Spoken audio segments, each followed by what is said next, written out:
Yo, yo, yo, what's up, everybody? Thank you for tuning in to today's podcast. It's Cody, Gotham's Caped Crusader, and we're keeping it geekly. Yes, this is your number one stop for all things geek culture, from video games to comic books and so much more.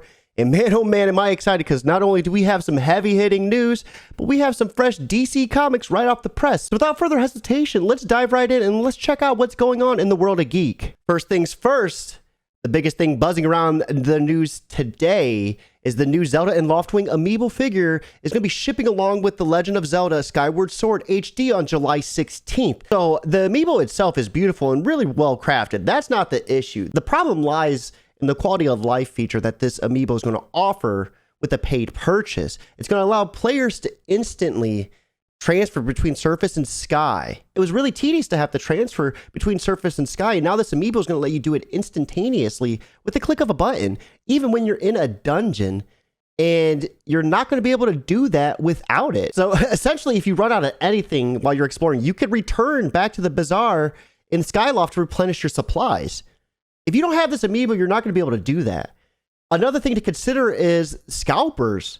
There's bots now that are going to buy these Amiibos up and inflate the price. And with this ability that is now pay locked, it's going to probably be unreasonable. Now, users of all sorts have flocked to the social media platforms to voice their concerns. I, for one, think this is kind of a bullshit move. I do enjoy the look of the Amiibo, but I think to pay lock that ability is just a money grab. It's unreal. I mean, Nintendo has been notorious for doing some rather questionable moves. Now, Nintendo, let's keep it real. You've already milked us dry with this game as it stands. To pay lock this ability behind a freaking Amiibo is just unreal. Something else that really, I thought, kind of just threw me for a loop was Dave Bautista reportedly turned down a Fast and the Furious pitch for a Gears of War movie. So it would appear that in an interview with Collider, Bautista says he turned down an offer from Universal and instead opted to promote a Gears of War adaptation. I, for one, think Dave Bautista would be a phenomenal Marcus Phoenix. Bautista said, "I don't want to make any pretense about it. I had a chance to get a meeting at WB. They were talking to me about this and that, and I said, hey, let's talk about Bane. That happened to me one other time in my career. They wanted to talk to me about Fast and the Furious, and I said, I'm not interested. Let's talk about Gears of War character Marcus Phoenix." And I mean, dude, it just would be unreal to see him fulfill that role. Now, the Gears of War movie has suffered in development limbo since 2007, and Dave Bautista has lobbied for this movie so hard that Gears of War 5 has added him as a playable multiplayer character. And there's pretty much no sign of life for this movie, but it is a big thing nonetheless for Dave Bautista to turn down this role in order to pitch the movie. Once again, I do have to reiterate, I think Dave Bautista would be phenomenal as Marcus Phoenix. And speaking of movies, this leads us to our last topic of This Week in Geek. It looks like the Batman has presented a new Riddler, and fans are flipping out over the design.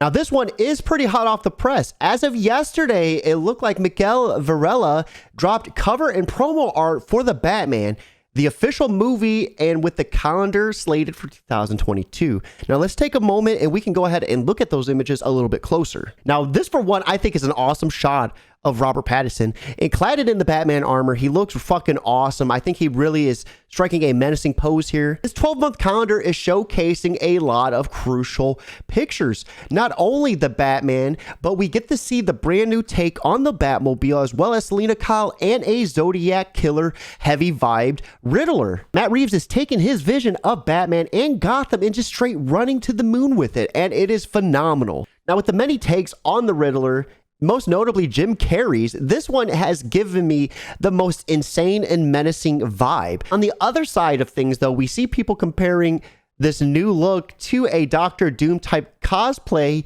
in a gimp suit. Only time will really tell how this movie pans out. I, for one, think Matt Reeves is going to kill it. I think the Riddler is going to be an insane antagonist, and I think this Batman movie is going to be the redemption that we need within the DC universe. Now, with that being said, guys, that does wrap up This Week in Geek. But stay tuned, we got those fresh polls coming right out the oven. Now, first things first, we're going to be taking it with The Flash 770, written by Jeremy Adams, with art being done by Jack Herbert, Brandon Peterson, and Kevin McGuire. Now, this issue begins with Blink of an Eye, Chapter 3, and it's a very, very interesting panel. We see Jay Garrett and Happy Terrell meeting with the President of the United States, and he asked them one simple question: if they want to end the war. We see the pair enter Legazpi, Philippines, with Ray being kept a secret by the president for quite some time now. Their mission is to retrieve the Spear of Destiny, with the wielder essentially being able to control the world. But Ray doesn't believe that. He doesn't believe in any of that nonsense at all. His only sole reasoning to get it is so that Hitler isn't able to get his hands on it. Now this leads us to the Kazugawa ruins, to a secret entrance within the catacombs, but something doesn't feel right in the air as they stumble into an ambush, and this is when we find Otto Frenz, aka Percival, whose power is to negate other super abilities. So basically, whenever a superhero is within his range, they lose their abilities and they are thus then helpless. And we see this happen with Jay Garrett and the Ray as they are left there without any help at all. They're quickly begged and kidnapped to be given to Hitler as war weapons. And this is where things get really interesting. We see them held captive on this boat, and they are essentially tormented and beaten for 5 weeks straight, with Jay Garrett, I believe, dying, and the Speed Force injecting someone else into his body. On the other side of things, though, we see Hitler being given the Spear of Destiny, and this enables him to transfer into the Übermenschhof. I don't even know if I pronounced that right, but it's insane to see the super-powered Hitler, and things are going to get explosive. Now, without the pair being able to use their super abilities, things are not looking very bright for them or the rest of the world. And Hitler is turning into a just straight up monster at this point. Now, this is going to give us a nice transition into Justice League issue 61, being written by Brian Michael Bendis, with art being done by David Marquez. Now, Prisms Part 3 begins with Brutus, who's an interdimensional invasion threat, on retreat from the Justice League, and he's conversing with his sidekick McMurph about what's going on and why they need to capture Earth. The planet that they stand on right now is war-ravaged, and everything they need and more is on Earth, and it's just a perfect sanctuary for them. McMurph, at this point, notices a Glazarus surge, which followed Brutus, and they are led to believe that something big is coming. And this takes us to the Black Canary, who ends up separated from the Justice League. She's pretty wounded, it appears, and she then is quickly surrounded by what appears to be scavengers of this planet. Now, while she fights off that group with her supersonic scream, we see Batman overlooking Naomi getting overtaken as well. He then comes to her rescue, and it's at this point we see Naomi not feeling quite herself. It looks like her hands are, I think, turning invisible at this point or losing their ability. And then we come to find out that this planet has some weird effects on the heroes with super abilities. Now, they hear Black Canary's supersonic scream, but it's at this point they look up and see Superman, and he is just going insane. He's in the air, he's covering his eyes, and he's just spiraling out of control. Apparently, he can't control his heat vision. Batman offers him a suggestion just to focus his eyesight, and this gives him enough time to focus to see Brutus following up with a uppercut. And Brutus is pretty excited because he was looking to have to take out the Justice League anyways, so why not do it on his home planet, which is only going to boost his powers. Now, we begin to see the rest of the Justice League start to wake up, and this time it brings us to Green Arrow, and he is, for lack of better words, captured by the scavengers, with them messing with his bow. One of them goes to draw the bow to take off Oliver's head, and he tells him, hey, you might not want to do that. You don't want to let go. It looks like the bow has a fingerprint technology implanted in it that pretty much shocks anyone that's not using it, that's not Green Arrow. Aquaman, on the other hand, when he wakes up, is in total disarray, talking about death before he's knocked out and dragged off into the darkness. Now, we see Brutus just completely demolishing Superman, but not for long as Black Adam steps in. With a huge bang of lightning, we see the rest of the Justice League, minus Aquaman, who can't be found at this moment, make their way to a downed and destroyed